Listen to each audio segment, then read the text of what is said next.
ಅನ್ಸುತ್ತೆ. ಇದ್ರ ಮೂಲಕ ಅದು ನಮ್ಗೆ ಹೇಳ್ಕೊಡ್ತಿರೋ ಪಾಠ ಇಷ್ಟೇನೆ. ದೊಡ್ಡದಾಗಿರೋದು, ದೊಡ್ಡದಾಗಿ ಬೆಳೆಯೋದು ದೊಡ್ಡತನ ಅಲ್ಲ. ದೊಡ್ಡದಾಗಿ ಬೆಳೆದ್ರು ಚಿಕ್ಕವರಾಗೆ ಇರೋದಿದೆಯಲ್ಲ, ಅದು ನಿಜವಾದ ದೊಡ್ಡತನ, ಅದು ನಿಜವಾದ ಬೆಳವಣಿಗೆ. ನಾವೇನು ಅಲ್ಲ ಅನ್ನೋದು ನಮಗೆ ಗೊತ್ತಾಗುತ್ತೆ. ಅದಕ್ಕೆ ನನಗೆ ಆಕಾಶ ಅಂದ್ರೆ ತುಂಬಾ ಇಷ್ಟ. ಇದನ್ನ ನೋಡ್ತಾ ಇದ್ರೆ ನನ್ನ ಒಳಗಿನ ಅಹಂ ಸತ್ತೋಗುತ್ತೆ. ಇಷ್ಟು ದೊಡ್ಡ ಬ್ರಹ್ಮಾಂಡದಲ್ಲಿ ನಾನೊಂದು ಸಣ್ಣ ಧೂಳಿನ ಕಣಕ್ಕೂ ಸಮ ಅಲ್ಲ ಅಂತ ಅನ್ಸುತ್ತೆ. ಇದನ್ನ ನೋಡ್ತಾ ಇದ್ರೆ ಒಂಥರ ಮನ್ಸು ಹಗರ ಆಗುತ್ತೆ. ನನ್ನ ಸುತ್ತ ಇರೋ ಪ್ರಪಂಚ ಬೇರೆ ತರಾನೇ ಕಾಣಿಸುತ್ತೆ. ನಿಜವಾದ ಮಾತು ಹೇಳಿದ್ರೆ, ಈ ಆಕಾಶ ನೋಡ್ತಾ ಇದ್ರೆ ನಮ್ಮ ಹೋರಾಟಗಳು ಹಾರಾಟಗಳು ಬಹಳ ಸಿಲ್ಲಿ ಅನ್ಸುತ್ತೆ. ನಾವು ಬರೋದಕ್ಕೂ ಮುಂಚೆ ಈ ಪ್ರಪಂಚ ಇತ್ತು, ನಾವು ಹೋದ್ಮೇಲೂ ಈ ಪ್ರಪಂಚ ಇರುತ್ತೆ. ಈ ಪ್ರಪಂಚಕ್ಕೆ ನಾವು ಅನಿವಾರ್ಯ ಅಲ್ಲ ಅಂತ ಅನ್ಸುತ್ತೆ. ಈ ಆಕಾಶ ನಮ್ಮನ್ನು ನೋಡಿ ನಗ್ತಾ ಇದೆ ಅಂತ ಅನ್ಸುತ್ತೆ. ಡೈನೋಸರ್ ಅಂತ ಡೈನೋಸರ್ನೇ ನೋಡಿದೀವಿ, ನೀನ್ ಯಾವ ಲೆಕ್ಕ ಅಂತ. ಗೌತಮರೇ, ಅಲ್ಲಿ ಕಾಣಿಸ್ತಿದೆಯಲ್ಲ 5 ನಕ್ಷತ್ರ. ನಾನು ಚಿಕ್ಕವಳಿರ್ಬೇಕಾದ್ರೆ ಅದನ್ನ ಅಪ್ಪ, ಅಮ್ಮ, ಜೀವ, ಅಪ್ಪಿ, ನಾನು ಅಂತ ಅಸೋಸಿಯೇಟ್ ಮಾಡ್ಕೋತಿದ್ದೆ. ಮತ್ ನಾನು ಅರೆ ಗೌತಮರೇ, ಅದು ನಾನು ಚಿಕ್ಕವಳಿದ್ದಾಗ. ಈಗ ನಾನು ಅಸೋಸಿಯೇಟ್ ಮಾಡೋದು ಆ ನಕ್ಷತ್ರಗಳ ಪಕ್ಕದಲ್ಲಿದೆಯಲ್ಲ, ಜೋಡಿ ನಕ್ಷತ್ರಗಳು, ಅದ್ರ ಜೊತೆ. ಅದು ನಾವಿಬ್ರು. ಅದು ಈಗ ಸಮಾಧಾನನಾ? ಇನ್ನೊಂದೇನು ಗೊತ್ತಾ, ಈ ಬೀಡೋ ನಕ್ಷತ್ರನ ನೋಡಿ ಏನಾದ್ರು ಅನ್ಕೊಂಡ್ರೆ ನಾವು ಅನ್ಕೊಂಡಿದ್ದು ನೆರವೇರುತ್ತಂತೆ. ನಾನು ಯಾವಾಗ ಏನು ಅನ್ಕೊಂಡಿದ್ದು ಗೊತ್ತಿಲ್ಲ, ನೀವು ನನಗೆ ಸಿಕ್ಕಿದ್ರ.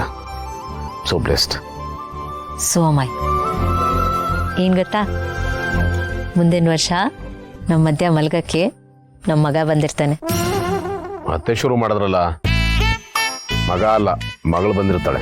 ಮತ್ತೆ ಶುರು ಮಾಡಿದ್ರಲ್ಲ, ಮಗಳಲ್ಲ ಮಗಾನೇ ಬರ್ತಾನೆ. ನೀವೇನ್ರಿ ಆನ್ಲೈನಲ್ಲಿ ಆರ್ಡರ್ ಮಾಡೋದ್ರ ಹೇಳ್ತಾ ಇದೀರಲ್ಲ, ಮಗಳೇ ಆಗೋದು. ನೀವ್ ಹೇಳ್ದಾಗೆಲ್ಲ ಆಗಲ್ಲ. ಆಯ್ತು ಬಿಡಿ, ಸುಮ್ಮನೆ ನಾವ್ಯಾಕೆ ಜಗಳ ಮಾಡೋದು. ಏನಾಗುತ್ತೋ ಆಗ್ಲಿ. ಶುರು ಮಾಡಿದ್ ನೀವು. Okay, I am sorry. ಇದನ್ ಪೂರ್ತಿ ಖಾಲಿ ಮಾಡ್ಬೇಕು ಜಾಣೆ. ಸುಧಾ, ಅದ್ಗೆ ಹೇಗಿದೆಯಾ ಬಟಾಣಿ? ಗಾಡಿ ರೆಡಿ ಆಯ್ತಾ? ಪರವಾಗಿಲ್ಲ ಅದ್ಗೆ, ಬೆಳಗ್ಗೆಯಿಂದ ಆರಾಮಾಗಿ ಊಟ ಮಾಡ್ಕೊಂಡು ಓಡಾಡ್ಕೊಂಡು ಆಟ ಆಡ್ಕೊಂಡಿದ್ದಾಳೆ. ಆಟ ಆಡ್ತಿದ್ದಾಳೆ ಅಂದ್ರೆ ಗಾಡಿ ಕಂಪ್ಲೀಟ್ ಆಗಿ ರೆಡಿ ಆಯ್ತು ಅಂತ ಅರ್ಥ. ಏನ್ ಬಟಾಣಿ? ದೃಷ್ಟಿ ತೆಗೆದ್ರಲ್ಲ, ಅದಕ್ಕೆ ಸರಿ ಹೋಯ್ತು.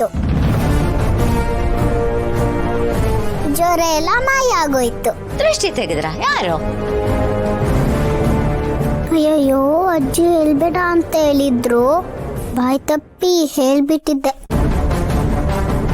ಅದೇ ಇನ್ನೊಂದು ಅಜ್ಜಿ ಇದಾರಲ್ಲ ಅವರು. ಹೇಯ್, ಅಜ್ಜಿ ಹೆಂಗ್ ದೃಷ್ಟಿ ತೆಗಿಯಕ್ಕಾಗುತ್ತೆ? ನೀನೇ ಬೇಡ ಬೇಡ ಅಂತ ಓಡ್ ಬಂದ್ಬಿಡುತ್ತೆ. ಮತ್ತೆ ಆ ದೃಷ್ಟಿ ತೆಗ್ದಿರೋದು ಹೆಂಗ್ ಕೆಲಸ ಮಾಡ್ತೇಳ?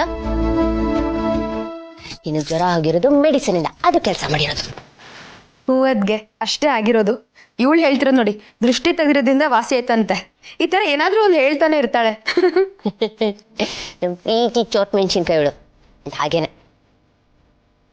ಟಣಿ, ನಿಂಗೆ ಯಾಕೆ ಇದ್ದಕ್ಕಿದ್ದಂಗೆ ಜ್ವರ ಬಂತು? ಏನ್ ನೋಡಿ ಹೆತ್ತರ್ಕೊಂಡೆ ನೀನು?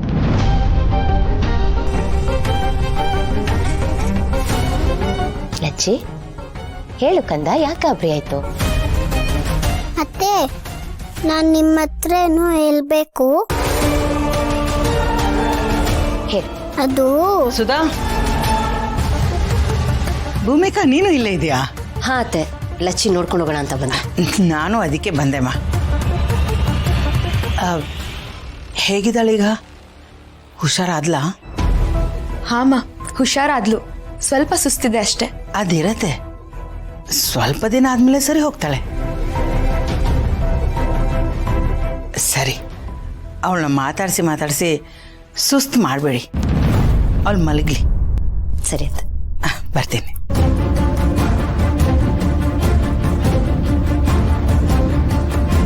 ನಾನು ಬರ್ತೀನಿ. ಓ ಬಟ್ಟೆಣಿ, ಏನೋ ಹೇಳ್ಬೇಕಂದೆ ಅಲ್ಲ, ಏನ್ ಹೇಳು? ಏನಿಲ್ಲ. ಏನಿಲ್ವಾ? ಇಲ್ಲ, ಆಗ್ಲೇ ಏನೋ ಹೇಳ್ತೀನಿ ಅಂತ ಹೇಳ್ದೆ. ಮರ್ತೋಯ್ತು. ಇಷ್ಟು ಬೇಗ ಮರ್ತೋಯ್ತೇನೆ? ಅವಳು ಹಾಗೆ ಬಿಡಿ ಅದ್ಕೆ, ಇನ್ ಯಾವತ್ತಾದ್ರೂ ನೆನ್ಪಾದಾಗ ಹೇಳ್ತಾಳೆ. ಅವಳ ಮಾತನ್ನೆಲ್ಲ ಗಂಭೀರವಾಗಿ ತಗೊಳಕ್ ಹೋಗ್ಬೇಡಿ. ಅವಳು ದೊಡ್ಡ ತರ್ಲೆ, ಒಂದ್ಸತಿ ಏನೇನೋ ಹೇಳ್ತಿರ್ತಾಳೆ, ಅದಕ್ಕೆ ತಲೆ ಬುಡ ಇರಲ್ಲ. ಸರಿ ನೆನ್ಪಾದಾಗ ಹೇಳು ಸರಿನಾ? ಏನ್ ಕ್ಯೂಟ್ ಆಗಿ ಹೇಳ್ತಾಳೆ ನೀನು, ಹಂಗೆ ನೋಡ್ತೀನಿ ನಾನು. ಸರಿ ಹಾಲು ಕೊಡಿ.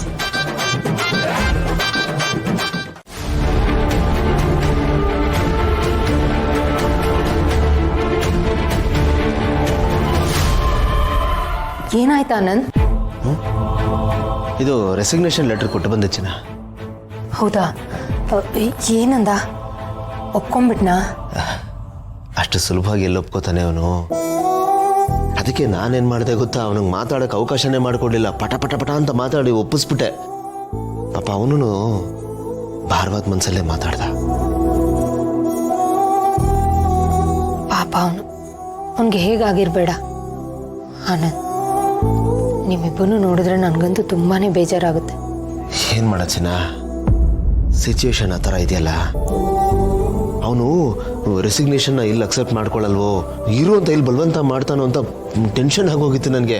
ಅದಕ್ಕೆ ಸುಳ್ಳು ಹೇಳಿ ಕನ್ವಿನ್ಸ್ ಮಾಡ್ಬಿಟ್ಟೆ. ಆದ್ರೆ ತುಂಬ ಅಷ್ಟೊಂದು ಈಸಿಯಾಗಿ ಒಪ್ಕೊಂಡ್ಬಿಟ್ನಾ? ಹೇಗೆ ಒಪ್ಕೋತಾನೆ ಚಿನ್ನ? ನನ್ನನ್ನು ಬಿಟ್ಟಿರೋದು ಅವನಿಗಷ್ಟು ಈಸಿ ಅಲ್ಲ. ನಾನೇನೋ ಅವನ್ನ ಕನ್ವಿನ್ಸ್ ಮಾಡಿ ಬಂದಿದ್ದೀನಿ ಅಂತ ಅನ್ಕೊಂಡಿದ್ದೀನಿ. ಆದರೆ ಅವನಷ್ಟು ಈಸಿಯಾಗಿ ಕನ್ವಿನ್ಸ್ ಆಗಿರಲ್ಲ. ಒಳೊಳಗೆ ತುಂಬ ನೋವು ತಿಂತಾ ಇರ್ತಾನೆ. ನನಗೆ ಇಷ್ಟೊಂದು ನೋವಾಗ್ತಿದೆ ಅಂದರೆ ಪಾಪ ಅವನಿಗೆ ಎಷ್ಟು ನೋವಾಗಿರ್ಬೇಡ. ಫಿಲವಿಲ್ಲ ಅಂತ ಒದ್ದಾಡೋಗ್ಬಿಟ್ಟಿರ್ತಾನೆ. ಟೈಮ್ ಅನ್ನೋದು ಎಷ್ಟು ವಿಚಿತ್ರ ನೋಡು. ಈಗಿದ್ದಂಗೆ ಇನ್ನೊಂದು ಕ್ಷಣ ಇರಲ್ಲ. ನೆನ್ನೆವರೆಗೂ ಒಟ್ಟಿಗೆ ಇದ್ವಿ, ಒಟ್ಟಿಗೆ ಕೆಲಸ ಮಾಡ್ತಾ ಇದ್ವಿ, ಸಿಗ್ತಾ ಇದ್ವಿ, ಹರಟೆ ಹೊಡಿತಾ ಇದ್ವಿ, ಖುಷಿಯಾಗಿದ್ವಿ. ಆದರೆ ಇನ್ನು ಮುಂದಕ್ಕೆ ಆ ಥರ ಇರೋಕ್ಕಾಗಲ್ವೇ? ಸುನಾಮಿ ಸುಂಟ್ರ ಗಾಳಿನೇ ದೊಡ್ಡದು ಅಂತೀವಿ ಚಿನ್ನ. ಆದರೆ ಟೈಮ್ಗಿಂತ ದೊಡ್ಡ ಸುನಾಮಿ ಸುಂಟ್ರ ಗಾಳಿ ಇನ್ನೊಂದಿಲ್ಲ. ಅದು ಎಲ್ಲನೂ ಬುಡಮೇಲೆ ಮಾಡಿಬಿಡುತ್ತೆ.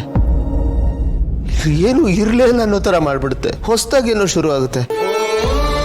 ಆದರೆ ಈ ನೆನಪು ಅನ್ನೋದಿರುತ್ತಲ್ಲ ಚಿನ್ನ, ಅದು ನಮ್ಮನ್ನು ತುಂಬಾನೇ ಕಾಡುತ್ತೆ. ಅದನ್ನು ಮೀರಿ ಹೆಂಗೆ ಬದುಕೋದು ನಾವು? ಅದು ನನಗೆ ಭಯ ಆಗ್ತಾ ಇರೋದು.